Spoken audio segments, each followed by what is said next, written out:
If Epstein pulled up on you in his SLR McLaren and invited you to get on a private jet to go to a private island with a bunch of women, would you have reported him for human trafficking, or would you have posted it to your Instagram story with a caption, "Shout out Big Bro"? If you saw Bill Gates doing with, would you have informed the FBI, or would you ask him for an internship? If you met Donald Trump and Bill Clinton, and they were fucking, would you tell the New York Times, or would you take a picture with them?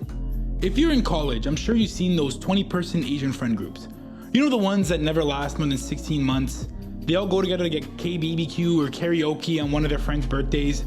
They all wear Arc'teryx beanies. They all look, you get the point. I've met quite a few of these groups and I never understood the math on them.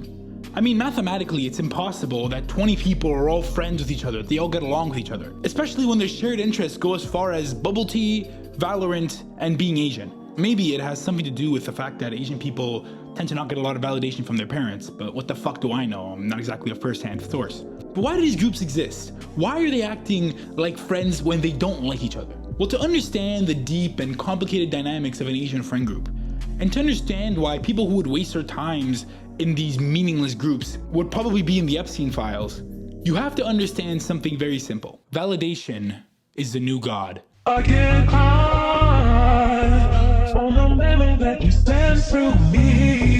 Hypothetically, Like, right? that's enough. Yeah. You're on an island, abandoned by yourself. Yeah, my name would be Jeffrey Epstein. The New York financier. He low-key looks like Jeffrey Epstein, No, right? but like Are you Jeffrey Epstein? No. That's exactly what Jeffrey Epstein would have said. People will be in groups, in cliques, and in circles, spending countless hours and thousands of dollars going out, traveling, and interacting with people they can't stand. It's meaningless and unsatisfactory. It's a race to the bottom where people trade money and services in exchange for not being alone with their own thoughts. How far would you go to experience things and not have FOMO? How far would you go to be accepted by a group, even if it's a group of people you can't stand? For most regular people, the most they have to do is kiss their coworker's ass so they can use his boat on the weekends. The highest people in society aren't all that different. They just get the chance to do worse things than you. You don't think that some of the people on that island knew exactly what was going on, and instead of going home and leaving with their dignity and conscience, they just downed a few shots and went with it? Money does not corrupt people. It does not make them evil. It does not make them pedophiles. It simply allows them the ability to do so. Your friend that tries to get with your ex behind your back, but happily stay extra long at a Diddy party. Your friend that you tell secrets to, and then he spills them to drunk girls at bars hoping it'll get him laid, is just a few Swiss bank accounts away from getting tax advice from Big Jeff. People find excuses and justifications for everything. They watch porn, gamble degenerately, and lie to their closest loved ones, all for an ounce of temporary pleasure. I stopped watching porn 2 years ago. What made me quit was a video of a porn star who's called Lulu, and in the video, the producer accidentally called her by her real name, Rachel. At that moment, I realized I was watching a character act like some empty vessel only for cheap, meaningless pleasure. A vessel only for fulfilling desire. And I realized behind her soulless eyes that there was a person. And there's a lot wrong with the porn industry. Human trafficking, grooming, drug use. Not so far off from what Jeffrey Epstein was doing. I'm not here to shame you if you jerk your Japanese. And I'm not saying that if you do choke your chicken, that if you had the chance you'd be emailing Peter Thiel and the ex-Israeli prime minister. But if you do wax your dolphin, and you know that it's a horrendous industry built on exploitation, why do you justify its existence by taking part in it? But let's say you can't keep your hands out of your pants. What about something even less controversial? Something that's inescapable nowadays. Gambling! Every single app on your phone is trying to get you to gamble. Every single ad is for Kalshi, or Polymarket, or casinos, or sports betting, or me and every other white guy on YouTube has already made a YouTube video on gambling. It's degenerate. It has ruined countless lives, yet we still do it. Not only is it bad, it's a fun activity we can do with our friends. Because we worship the validation of others. If you're not surrounded by your friends while you piss your money away at blackjack on DraftKings, then you're just a sad, pathetic loser, giving your life savings away to a small black box. Every gambler thinks they can escape the clutches of poverty with a few good parlays, so they don't have to clock into McDonald's for the rest of their lives. And every guy touches themselves at 4 p.m. on a Sunday so they can feel a little less lonely in a world so socially isolated.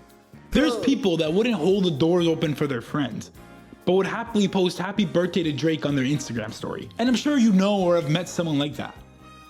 And you don't think someone who's as shallow and fake as that if they didn't have the chance, they wouldn't get on the Lolita Express? It is so hard to be a good person these days. Because the truth is, if you cross a certain threshold of immorality, you get rewarded for it by the systems that are supposed to stop you. If you steal $200 from a corner store, you get 20 years in jail. If you steal 200 million, you get an internship. Ever since we bailed out those bankers in 2008, it's clear that a certain tax bracket of people don't have to face the law. They don't have to face the rules. They just have to face their morality. But morality doesn't let you brag to all your friends that you got laid, even if a girl is underage and drugged. Morality doesn't boost up your stock price, even if doing so kills innocent civilians on the other side of the world. And what good is $1 billion? What good is a million women if you can't brag about it to people who are just as shallow and soulless as you? Now this is normally the part of the video where I tell you to stick it to the man. That if you use an iPod, instead of paying $10 a month to Spotify, you're giving Peter Thiel $10 less every month. And if you sail the high seas, instead of paying for Netflix, you can fix the world, blah, blah, blah, blah. But there is one more thing you can do to remain a good person in this day and age, even when it's so easy to get bad. Find God.